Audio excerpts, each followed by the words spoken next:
Ada seseorang mesej saya. Dia kata, Is, benarkah dakwaan bahawa 10 orang ahli parlimen, 10 orang ahli parlimen Parti Keadilan Rakyat PKR akan melompat dan menyatakan sokongan kepada Perikatan Nasional? Kalaulah yang kata 10 orang tu daripada UMNO, logik lagi lah teori tu. 152, 51, salam 51, 152 tolak 10 ada 142 lagi. Masih lagi tak tumbang kerajaan. Macam saya kata malam tadi lah. Tolak lagi 10. 132 masih tak tumbang. Tolak lagi 10. 122 masih tak tumbang. Tolak lagi 10. 112 masih tak tumbang. 4 kali tolak pun masih tak tumbang. Assalamualaikum warahmatullahi wabarakatuh. Alhamdulillah, geng, kita bersama lagi.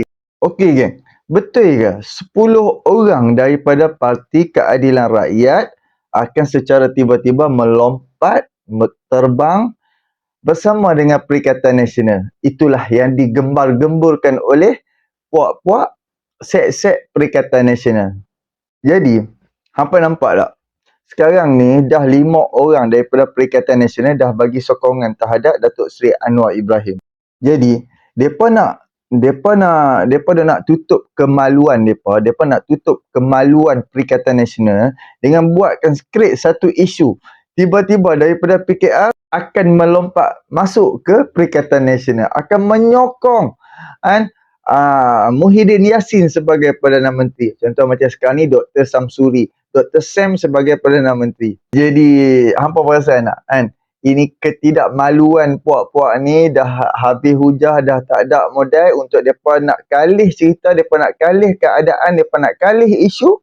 So dengan memperkatakan macam tu dan puak-puak BN ni walaun ni dia sebarkan 10 orang yang daripada PKR akan menyokong kepimpinan daripada Perikatan Nasional untuk tubuhkan kerajaan. Kita nak tanya, 10 orang tu boleh tumbang ke kerajaan hari ni?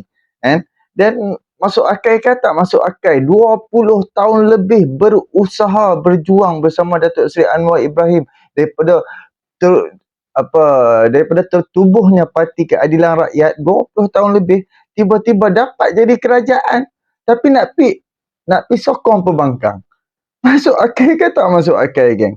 So aku akan bawa dengan hampa sama-sama kita dengar penjelasan Iswadi Moni dan kita boleh bandingkan di antara parti UMNO. Tiba-tiba pula Tok Mat pun keluarkan kenyataan. Tak apa, itu aku akan buat satu video lagi. Sekarang ni aku akan bawa video Iswadi menceritakan soal 10 orang daripada PKR ni. Jom sama-sama kita dengar apa yang diperkatakan. Dilema yang amat berat. Hari ni ada seseorang mesej saya. Dia kata, Is, benarkah dakwaan bahawa 10 orang ahli parlimen, 10 orang ahli parlimen Parti Keadilan Rakyat PKR akan melompat dan menyatakan sokongan kepada Perikatan Nasional? Baik, saya kata, mana dia dapat teori ni? Saya tanya, mana dia dapat teori ni? Kalaulah yang kata 10 orang tu daripada UMNO, logik lagi lah teori tu. Logik lagi lah. Kita tahu dalam UMNO ni pun ada yang pro kepada PN. Itu lagi logik. Tapi 10 orang dalam PKR tiba-tiba nak sokong PN. Siapa? Kita fikir logik. Ni dia bukan cerita PH. Dia cerita Parti Keadilan Rakyat. Saya fikir-fikir siapa dalam parti. Semua MP dalam Parti Keadilan Rakyat ni saya kenal. Saya kenal secara personal. Rapat tak rapat tu cerita lain, tapi saya kenal mereka secara personal.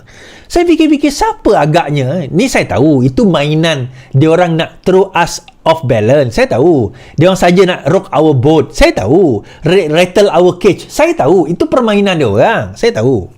Tapi saya terfikir logik je lah. Siapa?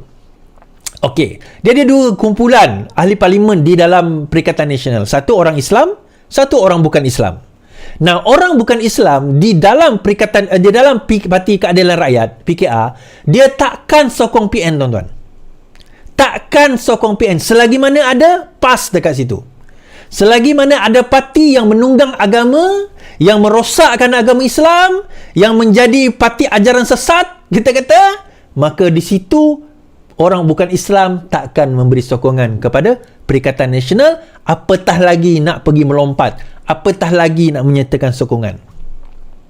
Now, tinggal pula kumpulan mereka yang beragama Islam, yang Melayu dan beragama Islam. Ada tak juga yang tak Melayu, bukan Melayu tapi beragama Islamis? Dalam MP sekarang ni tak ada lah, tapi ada dalam parti berkeadilan ramai. So, adakah mereka akan menyatakan sokongan? Kita fikir logik satu. Kenapa? Mereka berpuluh tahun berjuang jadi kerajaan, tiba-tiba dah jadi kerajaan, tiba-tiba nak menyatakan sokongan kepada pembangkang. Untuk apa? Logik tak? Dan kalaupun 10 ini menyatakan sokongan kepada kerajaan, saya nak tanya, tumbang ke kerajaan? 152, 51, salam 51, 152 tolak 10, ada 142 lagi. Masih lagi tak tumbang kerajaan. Macam saya kata malam tadi lah, tolak lagi 10, 132 masih tak tumbang, tolak lagi 10, 122 masih tak tumbang, tolak lagi 10, 112 masih tak tumbang. 4 kali tolak pun masih tak tumbang. Jadi kalau tak tumbang, buat apa 10 ni nak suicide, pergi sokong dia ada parti, tapi lepas itu jatuh kerusi, dan untuk apa? Now, sebaliknya tuan-tuan, sebaliknya apa yang berlaku adalah ni saya nak share satu cerita. Ni daripada kawan saya juga, YB Arafat. Lambatlah. Alright.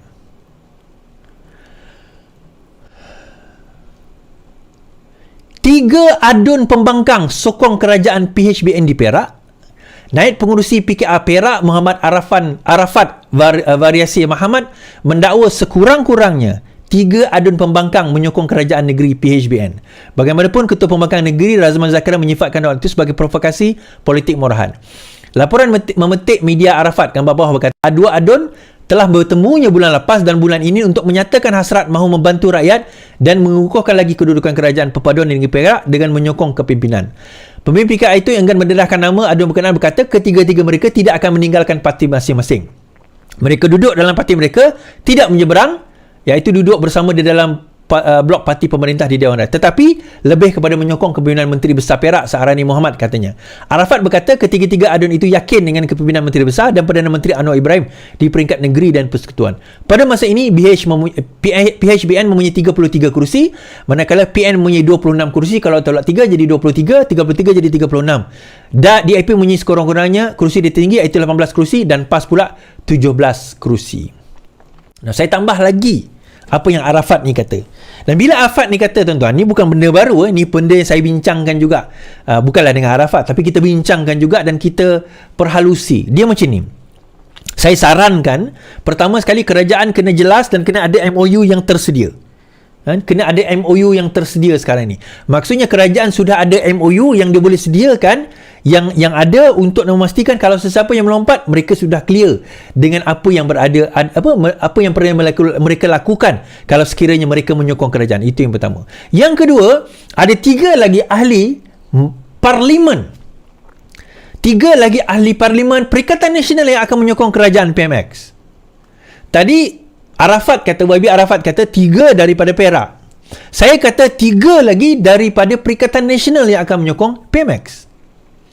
Nah, rundingan itu sudah ada, pertemuan itu sudah berlaku, pertanyaan itu sudah ada. So, mereka gabra. Disebabkan mereka gabra itu yang keluar cerita 10 orang PKR nak pergi sokong. Kat celah bedah mana yang dia nak pergi sokong? Kalau sekiranya kita kata dalam keadaan sekarang ini dia nak sokong macam mana? Tuan-tuan, tolong share dan juga tolong tap love, boleh tak? Saya tak minta give tak boleh nak bagi. Boleh tolong share tak, tuan-tuan? So, kalau kita tengok dalam keadaan senario sekarang ini, kita timbang di antara untung dan rugi, tuan-tuan. Untung dan rugi. Apa untungnya sokong Perikatan Nasional? Apa untungnya sokong Perikatan Nasional? Apa ruginya kalau keluar daripada kerajaan? Apa untungnya kalau sokong kerajaan dan apa ruginya kalau tidak menyatakan sokongan kepada Perikatan Nasional? Perkiraan sekarang ini adalah berdasarkan kepada jumlah itu. Kepada sokongan, jumlah sokongan. Adakah sokongan itu akan berlaku? Apa rugi? Apa untung aku sebagai individu? Diorang bertanya, untung ruginya bagaimana? So sekarang ni kalau kita faham 2020 dahulu, 2021, pada waktu itu Perikatan Nasional mempunyai jumlah duit yang banyak. Kita cerita tawaran kepada setiap individu tu, termasuk arwah Allahyarhamah YB Natra sendiri menceritakan jutaan ringgit ditawarkan. Jutaan ringgit. Malah ada satu YB bercerita personal kepada saya depan mata dia, jutaan ringgit. YB PKR menceritakan kepada saya dia letakkan jutaan ringgit di depan dia untuk lompat dan menyokong Perikatan Nasional pada waktu itu. Now, kalau sekarang ini, pada waktu itu ialah dah duit dapat jadi kerajaan. Logik lah kalau nak lompat, logik. Bukan saya kata morally right, tapi logik lah kalau nak melompat, nak pergi menyokong Perikatan Nasional. Dah lah duit pun dapat, kalau tak apa maki rakyat makilah. Maki pun makilah, janji aku dapat jadi kerajaan sekejap, aku dapat duit, lepas tu aku bersara lah dalam politik. Pada waktu itu logik lah untuk dia orang. Tapi sekarang ini apa logiknya? Kalau 10 orang nak melompat, apa logiknya? Now, bagi kerajaan, logiknya ada. Logiknya, peruntukan. Sebagai ahli parlimen, untuk pejabat belia mereka, ada peruntukan. Tak banyaklah, kita bukan cerita puluhan juta, ratusan juta, tak. Tetapi sesiapa yang menyokong kerajaan, memang akan ada peruntukan untuk pejabat mereka. Tak nak sokong, tak ada masalah. Itu adalah ihsan daripada Perdana Menteri. Dia tidak termaktub di dalam mana-mana akta. Sebab itu orang kata, kejam Anwar Ibrahim tak bagi. Yang itu ihsan. Kalau itu dalam undang-undang tapi tak bagi, itu kejam. Betul lah kejam. Tapi itu bukan dalam undang-undang. Itu terpulang kepada Perdana Menteri. Nak bagi, tak nak bagi pun terpulang. Jumlah berapa banyak pun terpulang kepada Perdana Menteri. Itu adalah prerogatif Perdana Menteri. Kita cerita tentang pengurusan pejabat dan juga sedikit untuk NGO. Itu je jumlah dia. Tapi bantuan lain seperti jalan raya, seperti kemudahan sekolah, pembangunan, itu semua tak ada masalah. Rantau panjang tempoh hari dapat apa orang kata spill apa orang kata untuk keluarkan air banjir tu kan. Spillway kan nama projek itu, bilion ringgit. Tak ada masalah. Rantau panjang di Kelantan. So yang itu semua rakyat tetap ada, itu di bawah peruntukan. Tak kisah negeri pembangkang atau negeri kerajaan, semua akan dapat. Walau macam mana geram sekalipun kita dengan negeri-negeri pembangkang ni, tetapi kita bagi juga. Sebab itu adalah tanggungjawab kita sebagai pemerintah. Tetapi bila bab yang sama ada nak bagi peruntukan ekstra untuk ofis, bayar budak pejabat, itu adalah prerogatif, bidang kuasa, kehendak, discretion, dan juga bermakna itu adalah pilihan ataupun ketentuan dan juga budi bicara Perdana Menteri. Tidak termaktub dalam mana-mana undang-undang. Jadi nak kata kejam tak boleh. Jadi kita balik kepada cerita tadi, 10 orang ni nak melompat ni macam mana Is? Tak ada. Tetapi 3 orang ahli Perikatan Nasional akan melompat. Saya kata itu 5, tuan-tuan. Tuan-tuan ingat tak yang saya cakap itu 5? Berapa orang yang melompat? 5 kan? Dah 5 dah. Itu 4 saya macam nak lompat tak lompat Mamat ni? Nak lompat. Akhirnya lompat juga. Akhirnya. Saya baik, betul 5. Kalau tidak, kena maki aku. Kau kata 5 Is, tak ada pun 5 melompat. Dah melompat 5. Sekarang ni saya kata 3. Cuma, ni saya bagi disclaimer sikit. Disebabkan oleh 5 yang melompat itu, punyalah besar kemaluan mereka. Mereka telah mengadakan temu rapat yang mereka cuba untuk memastikan supaya melompat itu tidak berlaku. Mereka tengah cuba sekarang ni untuk memastikan supaya lompat-lompat itu tidak berlaku. So macam mana mereka nak memastikan supaya tak berlaku? Sekarang ni tak boleh nak kekang, tuan-tuan. Ahli parlimen bersatu, ramai yang dah tak yakin lagi dengan Muhyiddin Yassin. Bayangkan, dia boleh pergi announce Samsuri bakal jadi Perdana Menteri. Kenapa tak announce Azmin Ali?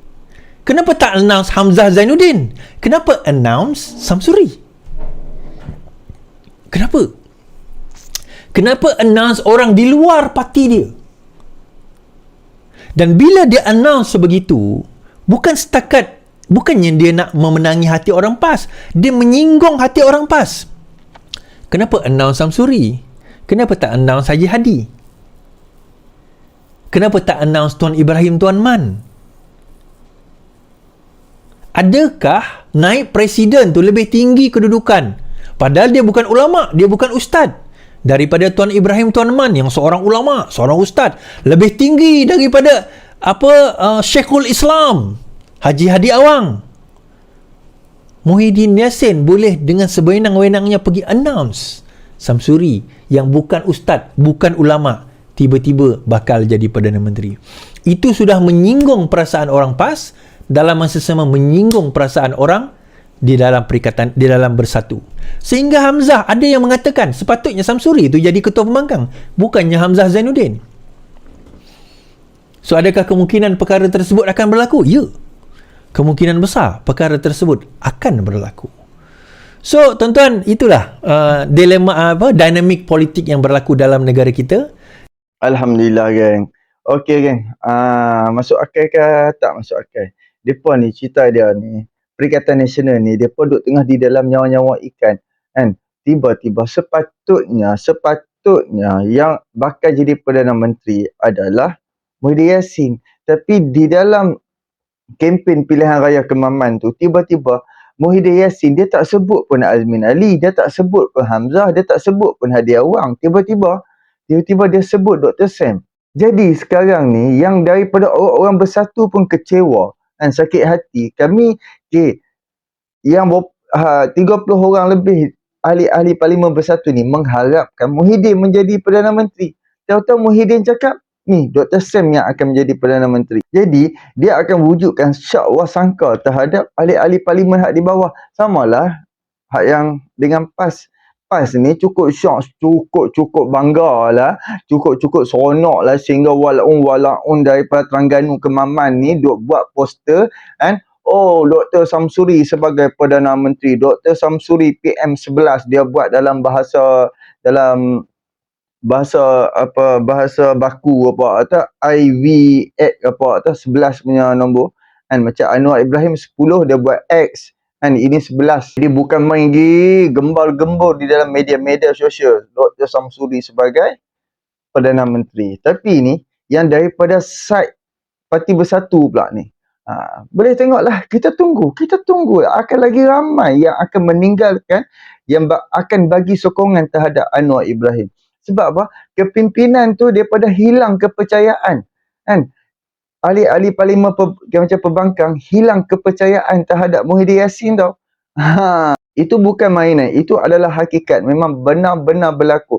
Kalau tak 5 orang tu takkan bagi sokongan terhadap Anwar Ibrahim. Dan kelima-lima orang ni pun cakap Datuk Seri Anwar Ibrahim berada di jalan yang betul, berada di right. Aku nak cakap bahasa Inggeris pun payah. Di jalan yang betul. Sebab itulah mereka menyokong Anwar Ibrahim, kan? Dan macam-macam lah mereka kata, mereka disogok lah apa semua, kan? Tapi semua ahli-ahli Parlimen cakap, kami, kan, siapa yang fitnah 5 orang tu, mereka akan saman kepada sesiapa yang fitnah, kata kerajaan bagi tu, kerajaan ini, ataupun dia disogok, dia diugut ke apa, kan? Sebab teman-teman ahli Parlimen Labuan dan ahli Parlimen Jeli dengan ahli Parlimen Gua Musang, dia cakap kami tak ada disogok apa. Ini kira macam kita pun faham ambil lah. Di dalam Perikatan Nasional pun bermasalah. Kita boleh tengok sekarang ni Hadi Awang pun dia tak mengharap pada Muhyiddin dah. Dia banyak dengan Tun Dr. Mahathir, dan Tun Dr. Mahathir pun dia tak harap pada Muhyiddin pun. Dia mengharap kepada Hadi Awang je. Sebab tu program Tun Dr. Mahathir semua dengan Hadi Awang, tak ada pun dengan Muhyiddin Yassin. Jadi inilah sedikit perkongsianku. Boleh tolong subscribe, like, komen dan share. Jumpa untuk video yang akan datang. Assalamualaikum.